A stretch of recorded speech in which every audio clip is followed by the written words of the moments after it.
Let's go Oilers, let's go Oilers indeed. Welcome to episode 125. Today we will be doing a round 2 DOSA prediction, preview, and to let y'all know what our thoughts are about the Las Vegas Golden Knights and what we believe here at OAD, by me I mean BW and myself. So here's a little bit of a preview of what we're looking for tonight. And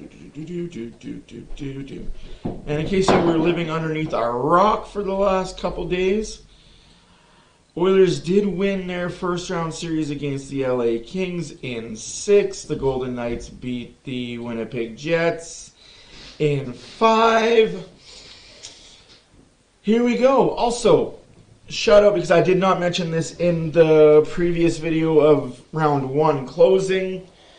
The Edmonton Oilers head coach, Jay Woodcroft, is the first coach since 1998 to win a first-round matchup in back-to-back seasons. Congratulations, Mr. Woodcroft. Who was the last coach to do it, you say? Who was the last coach to do it? It was...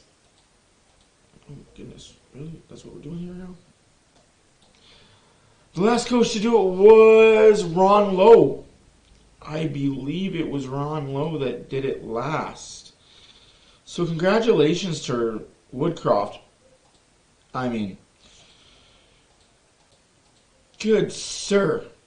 That must not have been easy. I mean, Connor McDavid alone has gone through 7 coaches in his tenure. Yeah, a lot of coaches, right? So anyways, let's dive into the round 2 matchup. We obviously know who the Golden Knights are. We obviously know what they are. We obviously know they finished first in the Pacific Division. Unfortunately for us, the Oilers have a tough road ahead of them coming up. Game 1 starts on May 3rd, which is Wednesday in Vegas. Game 2 is May 5th in Vegas as well. Game 3 is May 7th, presumably. So we're assuming, because I don't think anything's official yet, after May 5th for the first 2 games. But we are going to assume here at OAD that May 7th, May 8th, May 9th, and May 10th, May 13th, all those Mays, you will be able to see a lot of hockey. So we're going to get right into this. Head-to-head, Oilers were 3-1 against the Vegas Golden Knights. That's head-to-head during the season. First game was November 19th. Oilers got the 4-3 victory in overtime. Moving on to the second game of the season that they played against each other was January 14th. The same 4-3 victory to the Oilers, this time in regulation, not overtime. Then they took a couple months off away from each other, and they faced each other May 25th. May 25th was a 4-3 OT win for them Golden Knights. And the copper of all cappers and the punch in the mouths of all punch in the mouths. Game 4 of the season series, March 28th. 7-4 Oilers victory. That was a game and a half by the Oilers. That was the put-out game. And that was a game that could have solidified, but unfortunately it came down to the very last night for the Oilers and the Knights. Vegas had an easy opponent that rested a lot of their players, ended up getting the win, became first in the Pacific Division with 111 points. Vegas finished the season off with 51 wins, 22 losses, 9 losses in overtime. And the Oilers finished 50-23 and 9 losses in overtime. So 2 points separate them. Now we're going to get into the ring-a-ding-ding of it. We have our X Factors, of course, because, hey, we do this every playoff round. My X Factors, BW's X Factors.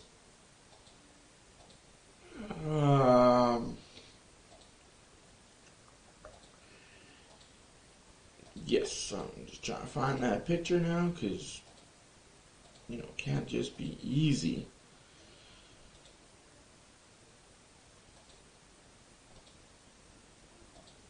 There she is. There's our X Factors right there. My X Factor for the second round will be Ekholm. Yes, Ekholm. He had himself an okay first round. I'm expecting a better bounce back from him in this one.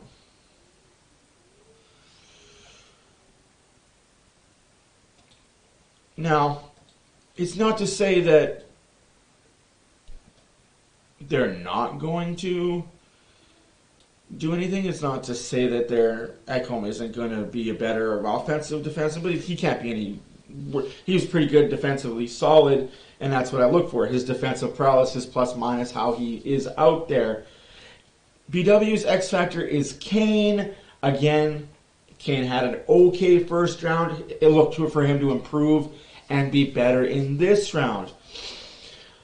The wild cards are for me Koskinen. Yes, I said Koskinen again because, dude, until this guy proves me wrong, he is going to be my wild card underrated X Factor. He's going to be my be-all, end-all, as they say.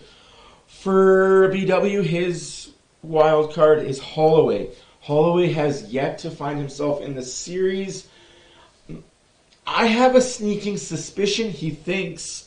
I'm not going to speak on BW's hat. I will not put words in BW's mouth. But what I feel on Holloway is if Janmark is unable to go, why not slot Holloway in there? Have him play some minutes. Fourth line minutes. Have him go out there and show the coaches, hey, this is my rookie year. I got derailed a little bit by an injury, but I'm back. I want to play. Let's go. So we move into the underrateds. Now, the underrated for me will be Bouchard. And 10 points already in the first round. 8 of them are assists. Boy, oh boy. I still say there's more. Excusez-moi, s'il vous plaît. There is more in the tank for Bouchard. And his underrated is CC, another defenseman. I agree with him there as well. There is still more in the tank for CC to develop. The kid is already pretty good defensively. Let's see if he can spark some more of that defensive. Maybe push a little more on the offensive side. For the star for me, it's Connor McDavid. I shied away from McDavid in round 1 because I didn't want to be that guy. But I'm picking McDavid in round 2. He was kind of held pointless the first little bit of the series, and then he woke up. I'm expecting, long days, long nights, man. I'm expecting McDavid to be a star, a point producer, and I'll get you into why I'm expecting more things from McDavid. His star of the round will be Hopkins. Again, Hopkins had an okay round. We touched on that after round 1. He's still got more to give. I believe that a lot of players on this roster have more to give, and they gave a lot in the first round, let's be honest. LA is a different animal from Vegas, and I'll touch on that later. And I'm going to piss a lot of Vegas fans off in this video, so if you are a Vegas Golden Knight fan, I do not apologize for anything I'm about to say. Prove me wrong with stats and statistics, and we'll have a conversation. I am about having conversations, ladies and gentlemen and ladies. Again, my name is Matt for Oilers After Dark. Thank you for being here and watching. This is going to be a quicker video than the last two, so I apologize for those long ones. Are my bold predictions for the round. Yamamoto gets another impactful goal in this series. He may not get a game-winning goal. He may not get the series-winning goal, but his goal that he scores will impact an outcome. My other bold prediction is Kane gets the series winner. Whether it be in Game 4, Game 5, Game 6, or Game 7, I believe Kane will get the game-winning goal that wins the series for the Oilers. And this is where BW comes in and has to play devil's advocate and be the nice guy and pander to the people, as they say. A little bit of pandering to the Vegas crowd. He says if Quick makes it into the series, we'll steal 2 games for Vegas. He's not saying Vegas is going to beat the Oilers in the series, but he is saying Quick has the ability to steal games for them. His other prediction is Jack Eichel will outperform Connor McDavid. Now, if that isn't pandering to the people, Jack Eichel isn't even on Draisaitl's level. Jack Eichel isn't even on Hopkins' level. Jack Eichel's barely on Kane's level.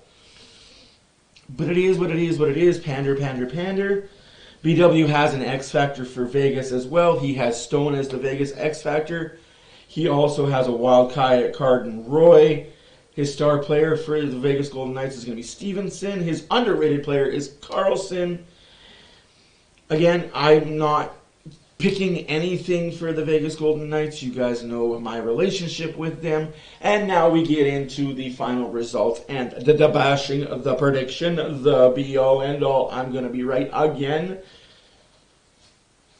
Oilers in 6. I think Vegas is a good team. I think, unlike LA, and I say this, I say this with good intentions, Vegas fans. I don't like the team, but I appreciate the fans. I say this with all good intentions. BW and I both have agreed that Vegas is going to lose in 6. Oilers in 6. Both of us have said Oilers in 6. Now, this is where I have to tell you why I'm choosing the Oilers in 6. I think it could also be over in 4, to be quite honest with you. But the Kings are good at suppressing offense. The Kings are a defensive team. They suppress. They make you make mistakes, and boy howdy, they capitalize on the mistakes that you make. They do. Like, that is one thing that I will say about LA. They capitalize on huge mistakes. You make a small mistake, and LA is going to be there to capitalize. Vegas does not have that. Vegas is not that. Vegas does not capitalize on mistakes unless it's blatantly done in the offensive zone. Vegas they play aggressive. They don't play the sit back, we'll trap you and make you make a mistake. No. Vegas plays the offensive attack, will pressure you to make you make a mistake. Oilers like that. Oilers want you to do that. The Oilers will love when the defense of Vegas jumps up in the play and tries to smother them. Then you got the outlet passes from Bouchard, Ekholm, CC, Desharnais, Kulak, just feeding the forward up the half wall at center ice. Gonzo's 2-on-1, 3-on-2, it don't fucking matter. And this is why I think the Oilers match up perfectly against them. Let's not cut hairs. Vegas has a tendency of screwing over players, and this is where I'm going to get into your feelings a little bit, Vegas fans. You guys haven't been in the league even a decade, and you've already pissed off probably 4 or 5 star players, including your captain that you have now, Mr. Stone. And don't give me this bullshit, he had a broken back and he had surgery. Yeah, I know he did. But I also know that he was practicing with the team in February. I also know he was practicing with the team in March. And I also know that he had full contact practice halfway through March.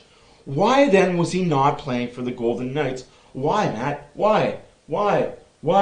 Because Vegas was over the cap. If they had him in the lineup, they wouldn't have been able to field the team. Why? Because they went out and acquired at the trade deadline. Instead of selling like they should have been, they acquired players at the trade deadline to the tune of $14 million over the cap. And we don't need a cap in the playoffs. No, we don't need a cap in the playoffs. I got a better solution for this crap that goes on with teams circumventing the cap. And I'll get into it in the round 2 playoff prediction with the Rangers and why they're not in the playoffs anymore. Why Boston's not in the playoffs anymore. Why Tampa's not in the playoffs anymore.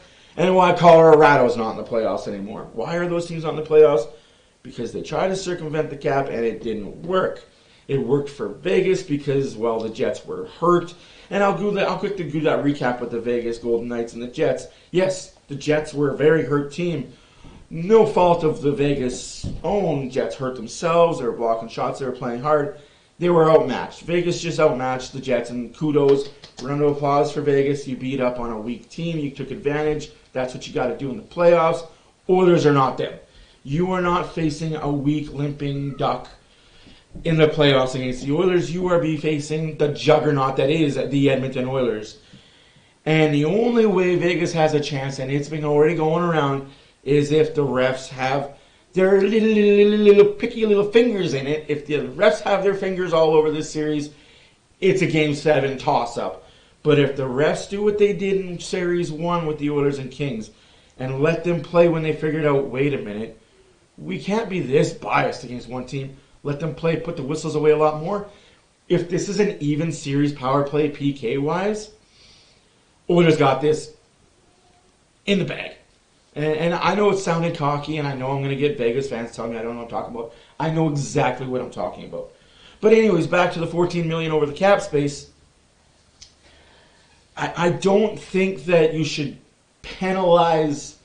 Like, you should penalize the teams for being over the cap space. But they don't care. They'll just pay an extra salary tax. Like, okay, so you got to be under the cap. If you add a cap to the playoffs, okay, you got to be under it. All right. So we'll just be under it, and we'll just make guys pay guys less. No.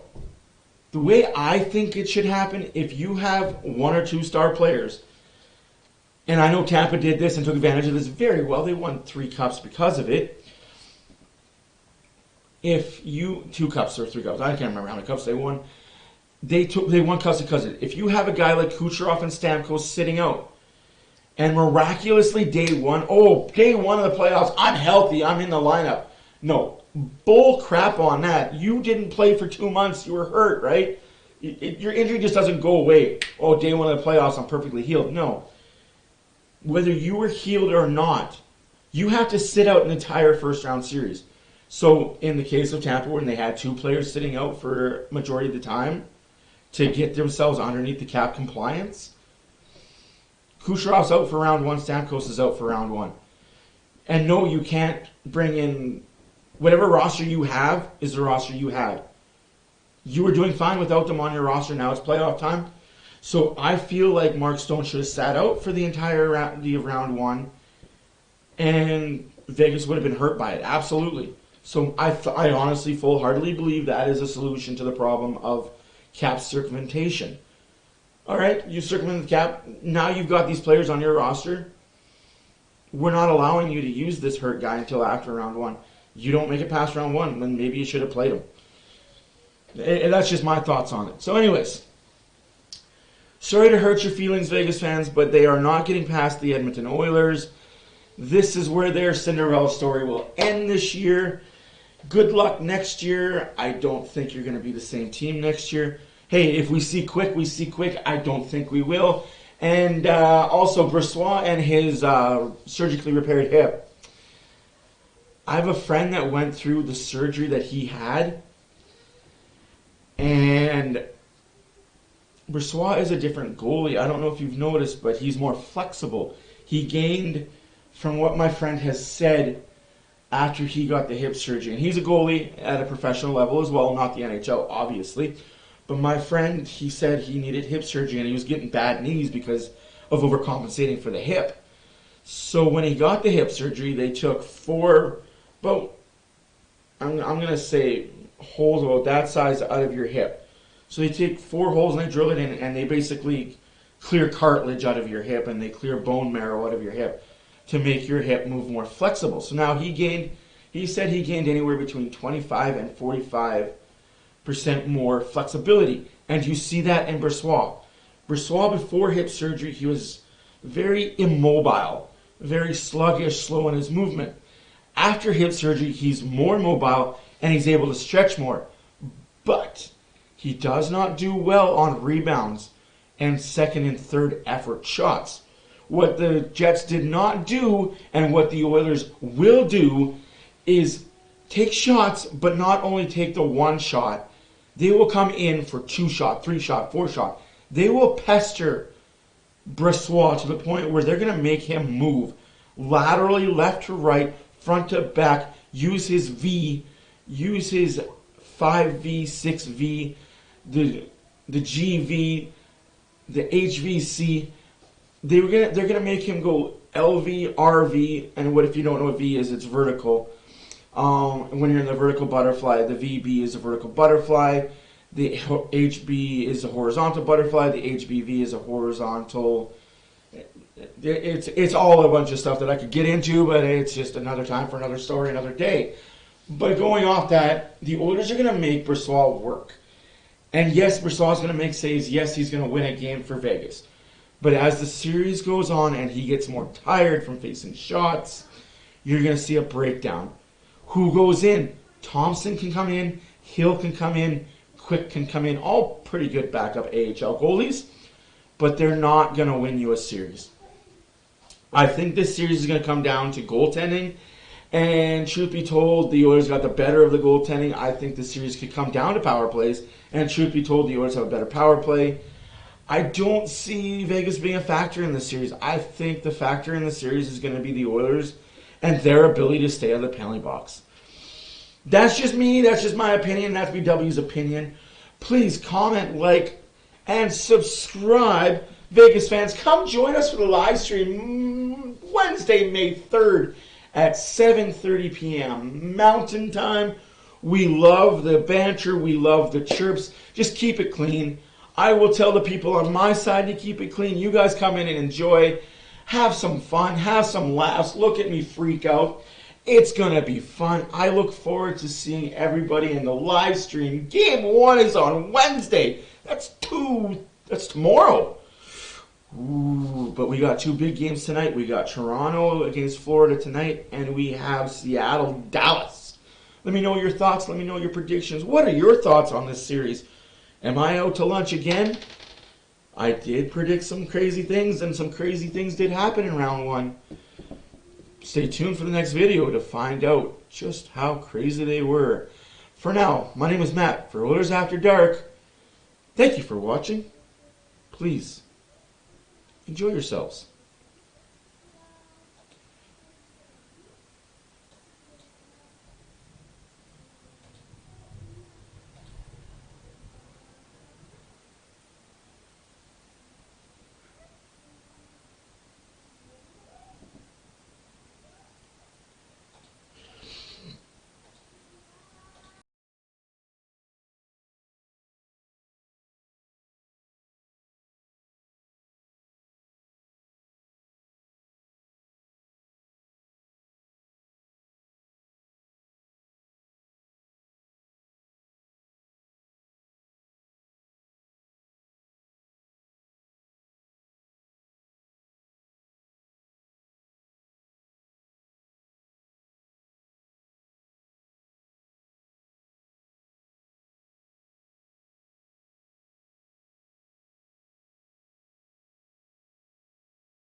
Ladies and gentlemen, thank you for watching Oilers After Dark. This has been another episode brought to you by Matt. We will see you on Wednesday.